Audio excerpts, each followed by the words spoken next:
தமிழ்நாடு முன்னாள் முதலமைச்சர் எம்ஜிஆரின் 38ஆம் ஆண்டு நினைவு நாளையொட்டி சென்னை மெரினா கடற்கரையில் உள்ள அவரது நினைவிடத்தில் அதிமுக பொதுச் செயலாளர் எடப்பாடி பழனிசாமி தலைமையில் அக்கட்சியினர் மரியாதை செலுத்தி வருகிறார்கள். இது தொடர்பான கூடுதல் விவரங்களோடு இணைகிறார் எமது செய்தியாளர் பிரகாஷ். வணக்கம் பிரகாஷ், உங்களிடம் இருக்கும் தகவல்களை சொல்லுங்கள். மறைந்த முன்னாள் முதலமைச்சர் எம்ஜிஆரினுடைய 38வது நினைவு தினம் இன்று அனுசரிக்கப்படுகிறது. எம்ஜிஆருடைய நினைவு தினத்தை முன்னிட்டு சென்னை மெரினா கடற்கரையில் அமைந்திருக்கக்கூடிய எம்ஜிஆரின் நினைவிடத்தில் அதிமுக பொதுச் செயலாளர் எடப்பாடி பழனிசாமி தற்போது மலர் வளையம் வைத்து மரியாதை செலுத்தி வருகிறார். அந்த காட்சிகளை தான் தற்போது நேரடியில் பார்த்து வருகிறோம். அதிமுக பொதுச் செயலாளர் எடப்பாடி பழனிசாமியோடு அதிமுக தலைமை கழக நிர்வாகிகள், மாவட்ட செயலாளர்கள், சட்டமன்ற உறுப்பினர்கள், அதிமுக தொண்டர்கள் எல்லாரும் தற்போது மரியாதை செலுத்தி வருகிறார்கள்.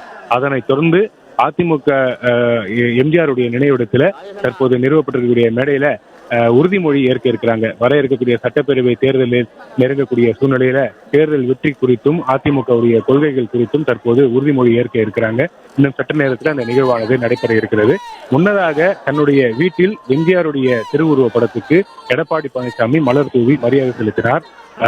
எம்ஜிஆருடைய நினைவு தினத்தை முன்னிட்டு சமூக வலைதளத்திலும் ஒரு செய்தியை எடப்பாடி பழனிசாமி பதிவிட்டிருந்தார். அதுல தமிழக அரசியல் வரலாற்றின் பொற்கால அத்தியாயம், வறியவர்களின் வேதனையை தன் வேதனையாக கொண்டு அன்பையும் அருளையும் அரசியலாக்கிய மக்கள் திலகம், நம் இயக்கத்தின் மட்டுமல்ல ஒரு தலைமுறையின் கனவுகளையும் உருவாக்கி சென்ற நமது வாழ்நாள் வழிகாட்டி, தமிழ்நாட்டின் சமூக நீதி, கல்வி, மருத்துவம், வர்த்தகம் என எந்த துறையை எடுத்தாலும் அவற்றில் வரலாற்றை செதுக்கிய சிற்பியாக திகழ்ந்த ஒப்பாரும் மிக்காருமற்ற முதலமைச்சர், திராவிட இயக்கத்தின் திருமுகமாய் எளிய மக்களிடம் இயக்க கொள்கைகளை கொண்டு சேர்த்த பேராளுமை, அண்ணாவின் வழிமறந்து தமிழகத்தை ஒரு குடும்பம் தன் கொள்கை காடாக மாற்ற துடித்த போது அதிமுக எனும் மக்கள் விழுமியங்களை காத்து நிற்கும் அண்ணா வழி பேரியக்கத்தை கண்ட நம் கழகத்தினுடைய நிறுவன தலைவர் அவருடைய நினைவு தினம் இன்று அனுசரிக்கப்படுகிறது.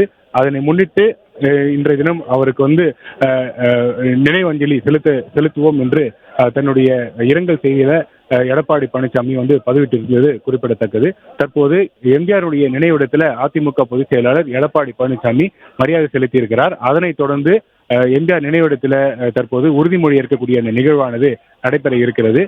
பல்வேறு உறுதிமொழிகள் ஏற்கப்பட இருக்கிறது. குறிப்பாக சட்டப்பேரவை தேர்தல் நெருங்க இருக்கக்கூடிய சூழ்நிலையில அனைவரும் ஒருங்கிணைந்து பணியாற்றி தேர்தல் வெற்றி பெற அனைவரும் ஒருங்கிணைந்து பணியாற்ற வேண்டும், தேர்தல் வெற்றி பெற அனைவரும் பாடுபட வேண்டும் உள்ளிட்ட பல்வேறு உறுதிமொழிகள் ஏற்கப்பட இருக்கிறது. பிளே ஸ்டோர் மற்றும் ஆப் ஸ்டோரில் இருந்து பாலிமர் செயலியை QR கோடு மூலம் பதிவிறக்கம் செய்யுங்கள். செய்திகளை உடனுக்குடன் பெறுங்கள்.